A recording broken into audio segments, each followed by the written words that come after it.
Catholic Church played a key role They did. in what happened in 1994 and what led to 1994, spreading that hate. And eventually we see in 1994, they participated in the massacre. Yeah. The churches were used to lure in Tutsis. The massacres were done in churches, church buildings. Yes. So the question that I have, though, is how, like I still don't understand, and despite everything, all the research I've done, is how could that hate go to that level where they start killing their neighbors, their friends? Like, what was were people brainwashed to a level to believe Tutsis were of a lower class, or that Tutsis were evil, or that Tutsis were not Africans? What was it that led? It was mainly that Tutsis were evil. Simply that. And it was being taught every day from childhood. And then the politicians who thought playing that divisive political card was going to put them into power, and they just embraced it. By the way, we are talking about that time, but even now, I'm sure maybe if you followed what is going on in Eastern Congo, we will come to the Congo, but the same thing. The same hate speech, the same killings, the same persecution of people. And the RPF, I think it's called. Not RPF, what's the group called? The one that was leading the FDLR.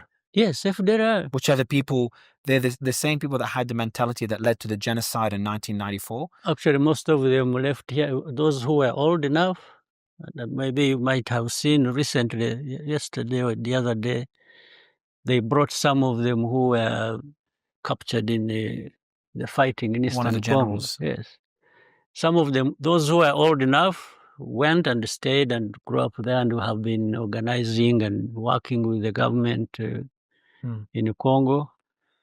The young ones also grew up in the hands of their parents or relatives, and they were taught to do the same. So that same brainwash mentality. Exactly, it's brainwashing, nothing else. So we go back to the 90s to what led to that horrific year of 1994. The constant killings were happening, and what we found out is they started planning for the genocide. So they had lists of names of people they want to kill, especially different leaders, and they even rehearsed how to kill as many people as quickly as possible. Yes. And that's when the RPF, the group that was formed in Uganda, and that you became eventually the leader of, and you were one of the commanders, was formed to fight the Hutu government. So Hutus took power in the 1950s when the Belgians left. They were very ruthless, not Hutus, extremist Hutus, very different because there's moderate Hutus as well. And the extremist Hutus were just killing off Tutsis.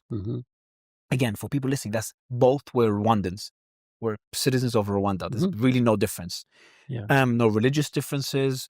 They don't look any different, to be honest. And by 1994, what happened is, you guys, the RPF, was signing a peace agreement with the president at the time. And this is a pretty important story because that's what triggered the genocide, allegedly. So the agreement was signed in late 1993 and was being implemented.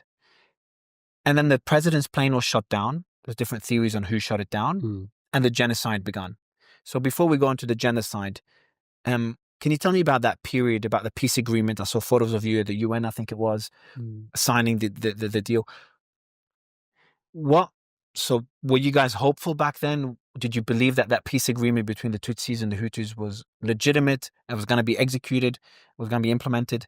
I'd love to hear the story then, and then the day that the president died. First, the president died in 1994. Yes. April, I think it was. Yes, the peace agreement was reached in 93. But before the peace agreement was signed, months before, there was a breakdown of that process, the peace process, in a sense that massacres, relatively, I mean, it's a genocide, actually, of people was happening based on their ethnic background. In 93, I remember the peace process broke down in 1993, February. So, and because of those killings in a place called Chibirira in the northwest, there were these ethnic Tutsis who were living there, and they were massacred. So our people were asking, said, we are here talking about peace and how to bring about peace. At the same time, you are continuing the killings. So what are we doing here negotiating a peace settlement if you're not going to stop killings? That's what broke down the... And around that time, man called Bagosora and others who were part of this, these were the extremists who were in the government.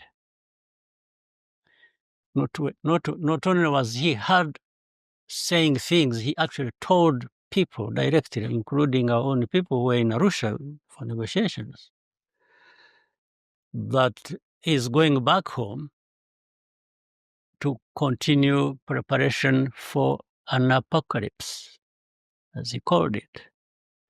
So this was way before Habyarimana died.